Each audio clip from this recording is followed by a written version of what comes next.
Hello and welcome to this Revision Monkey video for Physics Paper 2 required practicals.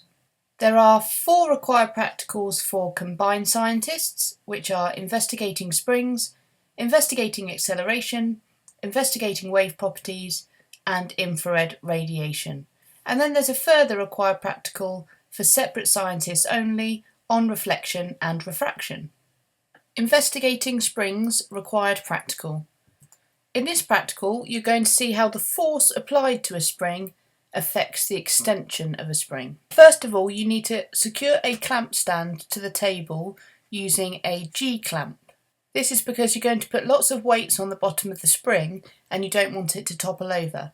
You then attach a clamp to the clamp stand and hang a spring from the clamp, like so, and attach a meter ruler to another clamp stand and measure the original length of the spring.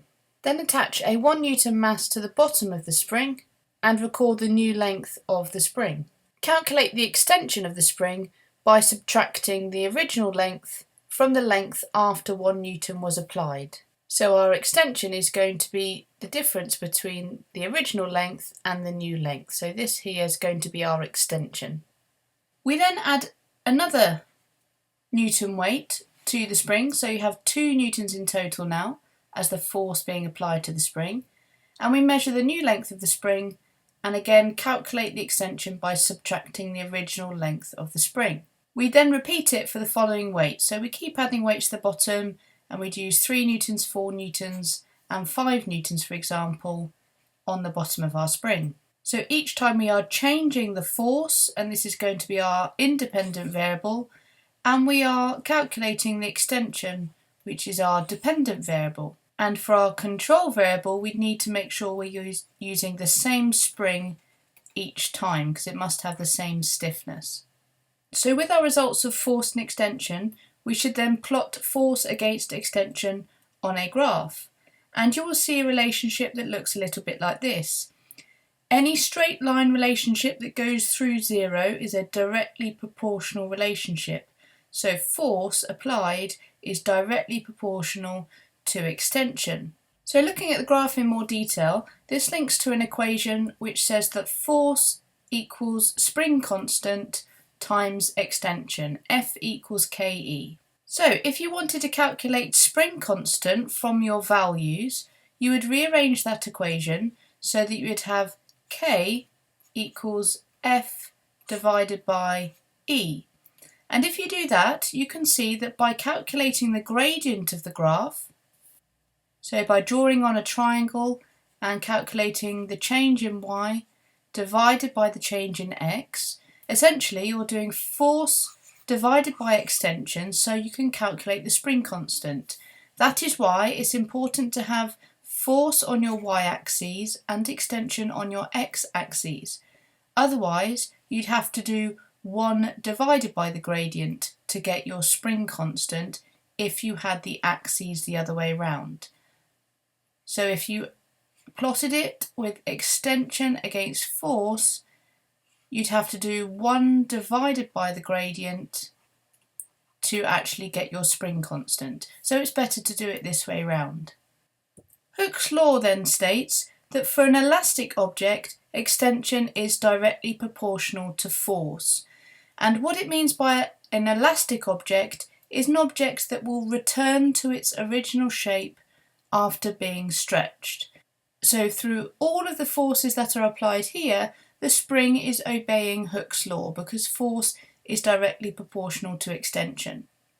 However, if you keep applying more force, eventually you will reach the limit of proportionality, and this is the point whereby the spring no longer obeys Hooke's law and it is the point where it stops being directly proportional, and you can see the graph curves off here. So at this point you've added too much force on the bottom of the spring and it is now inelastic. It won't return to its original shape. So your spring will just be overstretched like so with all the masses on the bottom, and if you remove the masses it won't return to its original shape. Investigating acceleration required practical. So for this practical, we're going to need the equation that links force, mass and acceleration. And that's our F equals ma equation. Force in newtons equals mass in kilograms multiplied by acceleration in meters per second squared. So in essence, for this practical, if we're investigating acceleration, this is what we need to measure. This is going to be our dependent variable. And we could either investigate how force affects acceleration and make this our independent variable, or we could investigate how mass affects acceleration and make the mass our independent variable. So I'll talk you through both practicals now. First of all, let's discuss how we are going to measure acceleration, because that is our dependent variable. So remembering the equation for acceleration will help with your understanding with this part. The acceleration equation is acceleration equals the change in speed over time. So we've got a final velocity, an initial velocity divided by time to give us our acceleration. In this practical, to measure acceleration, we are going to use a light gate, and our light gate is attached to a data logger, which is then attached to a computer, so it can record the acceleration for us automatically. In our practical, we have an object like a trolley which is pulled along by a piece of string. Now, in order to measure the acceleration of the object, we must have this shaped card on top of our object. So the reason why it has to be this shaped is because you need two pieces of card going through the light gate so it can measure initial velocity with the first piece of card that goes through and final velocity and then calculate acceleration. So what we need to do is we need to measure the width of these two pieces of card and put that information into our data logger so it knows the width of card that's travelling through the light gate. That will then automatically calculate the speed of the card going through, and it will do the difference in the speed or velocity over time to give us a calculation of acceleration, and all of that will be done automatically. We are going to discuss how to set up the full practical in just a minute, but to calculate the acceleration part of it, we're using string to pull the trolley through the light gate, which will automatically record acceleration for us. The diagram below shows the rest of the equipment that we need to set up for the practical. Here's the light gate that we just said previously is going to measure our acceleration. We've got a trolley or a moving object with our specially shaped piece of card on top that is going to go through the light gate and measure our acceleration. To pull the trolley along, we've got a piece of string which goes round a pulley, and it has a hook with some masses on the end. Now this part of the system is just a group of objects, so we'll call the whole thing a system. This part of the system is applying the force. So we said previously we could either change the force and investigate how force affects acceleration, or we could change the mass. Now, if we want to change the force applied to the trolley, we need to change this part of the system here, because these masses here are applying a downwards force which is accelerating the trolley. So for force, we would change this part of the system. If we wanted to change the mass of the system, we would be changing the mass of the trolley over here on this section. So shortly I'm going to go through two practicals, one whereby you change the mass and keep the force the same, and one whereby you change the force and keep the mass the same. But each of them you're measuring acceleration using the light gate. Now you'll notice I've put the trolley here on an air track. You might not have that in the exam, they might just be talking about it on a table. However, the air track is really good because it reduces friction. So if they don't use an air track, you could talk about this as an improvement to the method. So let's first look at the practical whereby we change the mass of the system but keep the force constant. In this practical, we are going to keep the weight on the hook, the force which we're applying over here. We're going to keep that constant, so we're not going to change anything about this part of the system. We'll place the trolley at the start of the air track, and we must make sure we've got the same starting position each time. So this is going to be a control variable, the same starting position.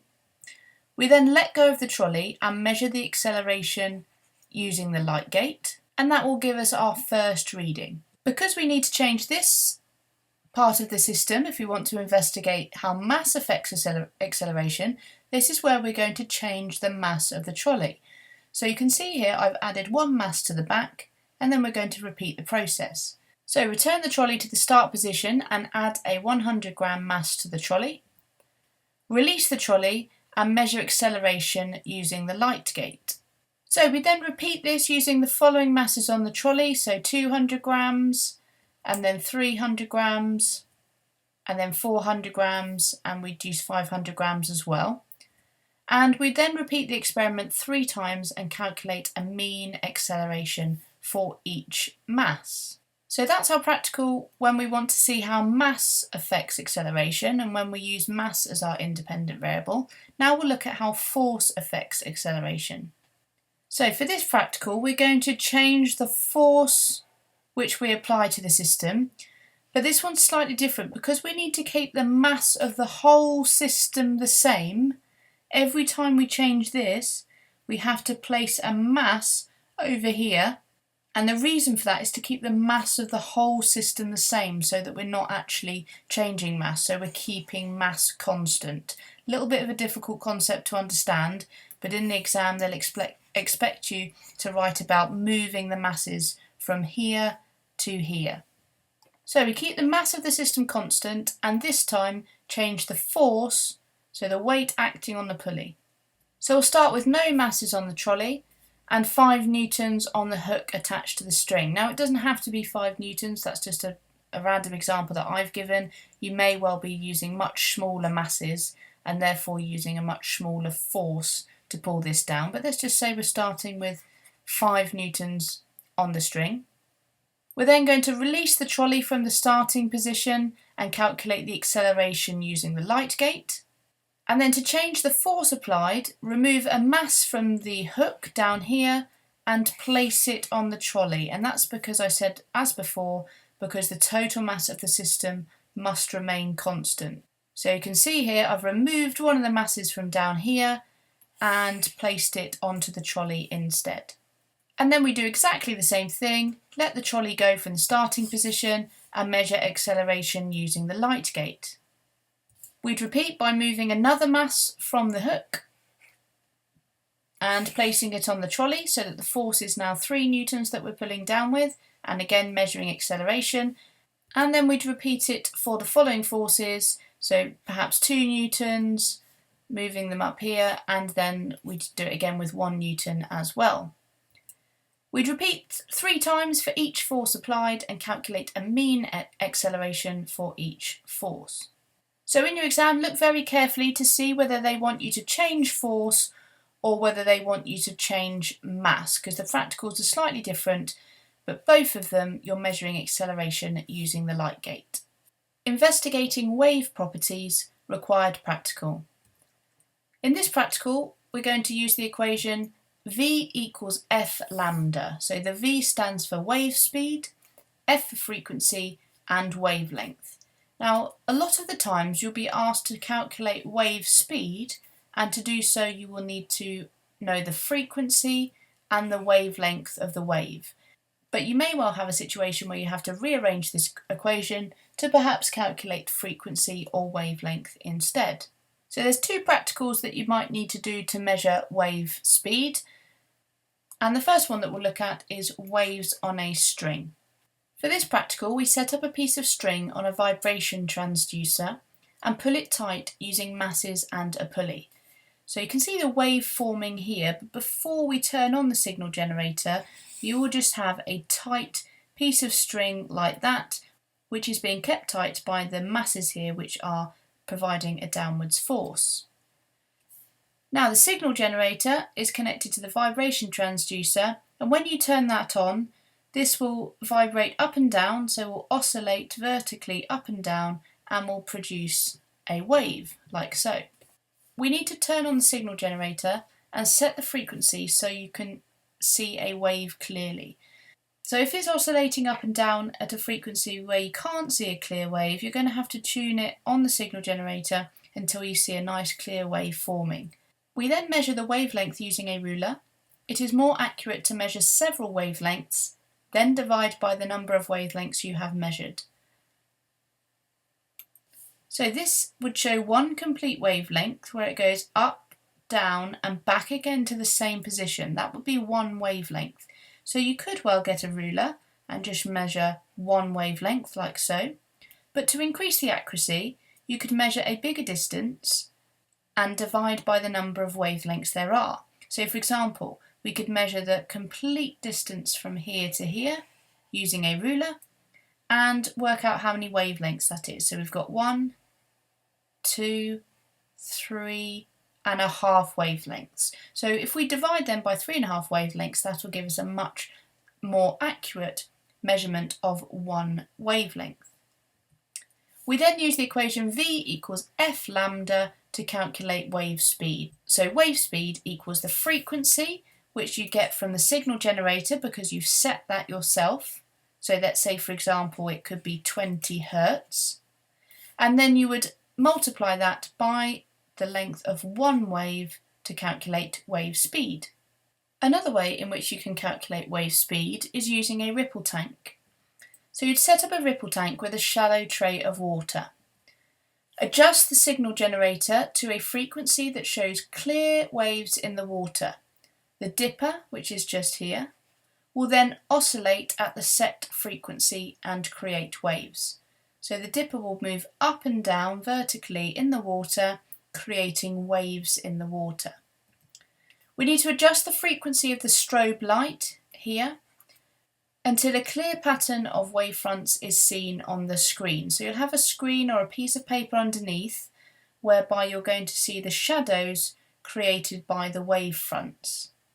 And if we imagine a water wave, which is a transverse wave going like that, the wavefronts you're seeing are the peaks of the waves like so.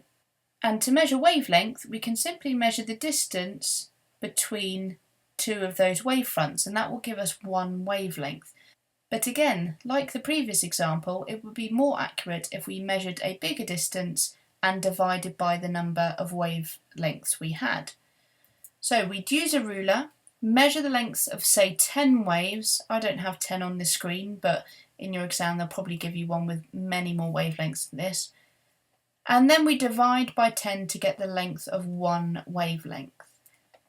Again, we use the equation V equals F lambda to calculate wave speed, and we're getting our frequency from the signal generator that we've set at a very particular frequency, which incidentally will be the same as the strobe light, because to get a clear pattern on the screen they have to match in frequency. And then the wavelength we're going to get by measuring several wavefronts and then dividing by the number of wavelengths that we've got. Infrared radiation required practical. There's two practicals that we could look at for infrared radiation. The first one is to do with emitting infrared radiation, and the second one is to do with absorbing infrared radiation. So in this first practical, we'd place a Leslie's cube on a heat-proof mat and fill it with boiling water from the kettle. Now the Leslie's cube is just a metal cube with different coloured surfaces on the vertical sides. So for example, you could have a white surface like this, you could have a matte black surface, a shiny black surface, and a silver surface, for example. Using a ruler, we would measure a set distance, so I've just suggested 15 centimetres, from one side of the Leslie's cube and place an infrared thermometer here facing the cube. We'd repeat for the other three faces, making sure that the thermometer is always 15 centimetres away from the cube. This will detect the amount of infrared radiation that is emitted by each side of the Leslie's cube. You would then repeat the experiment 3 times and calculate a mean for each side. The surfaces, such as matte black, which are really good emitters of infrared radiation, should give you really high readings of infrared radiation coming off of the Leslie's cube, whereas surfaces such as white and silver, which are poor emitters, will have lower readings. Alternatively, you could be asked about the absorption of infrared radiation instead of emission. And in this practical, you would stick something metal like a coin to different surfaces, for example black paper and white paper, using wax. You would then put the surfaces equal distance from a Bunsen burner, so you'd measure with a ruler to make sure that they were exactly the same distance away, and this would be our control variable, the distance between the Bunsen burner and the material. And you would time how long it takes for the coins to fall. And then you'd repeat the experiment 3 times and calculate a mean. So the materials that are better at absorbing infrared radiation, like matte black, it is not only a good emitter of radiation, but if you are a good emitter, you are also a good absorber. So this material should absorb the infrared radiation that's coming from the Bunsen burner a lot quicker, causing the wax to melt and the coin to drop quicker than, for example, a white surface. Reflection and refraction of light, required practical for separate scientists only.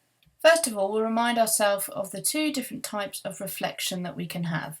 If you have a rough surface, like this one shown on the left here, then the rays of light coming in will all hit different angles of surface. They will all obey the law of reflection, whereby the angle of incidence is equal to the angle of reflection. However, the light will be scattered because each ray of light will be reflected off at different angles. So this one's called diffuse reflection, and this image over here shows specular reflection, which happens on a smooth surface, whereby again all of the rays of light obey the law of reflection, but they're all being reflected at the same angle. And this is called specular reflection, and this will give us a really clear reflection. So you may be asked to investigate how different surfaces reflect light. You would choose a variety of objects that you want to reflect the light, for example a mirror, paper, foil and glass. You would draw a line on a piece of paper, like shown, and place the object on the line. So you'd position a ray box directed at the object and shine a single beam of light, like so, onto the object. Using a pencil, draw the incident, which is the ray going in, and the reflected rays on the paper. So you might have something that looks a little bit like this. Draw a normal line. This is the normal line, which is always at 90 degrees to the surface, and measure the angle of incidence, so that's this angle here, which is between the normal and the incident ray, and the angle of reflection. You would then repeat this for the other objects, and also record the width and the brightness of the reflected ray. Because if you've got specular reflection, you're going to get a really thin and bright reflected ray coming out. However, if you have more diffuse reflection, you would have a wider ray of light coming out, and it would be dimmer as well, or perhaps you wouldn't see a reflected ray at all on some materials. For this practical, you'd want to keep the angle of incidence the same, so keep the ray box in a fixed position, and also keep the power of the lamp in the ray box the same. They would be important control variables. The thing that we'd be changing is the object that we are reflecting from, and the thing that we are going to be measuring, well, there'll be several things. We'll be measuring the angle of reflection, but we might also be recording the width of the ray and the brightness of the ray as well. So there may be several things we're recording in this experiment. In the exam, they may well also ask you to actually keep the object the same and instead change the angle of incidence and measure different angles of reflection. So they might manipulate this practical slightly and ask you to investigate something slightly different. But that's the basic setup that you need to follow. We looked at reflection before. This time we are going to look at refraction, which is the bending of light as it goes through a different medium. We will select a range of transparent rectangular blocks made of different materials, for example, different plastics and different types of glass, for example. We then position a ray box so that it shines a single beam of light at an angle to the rectangular block. So this is our incident ray going in here.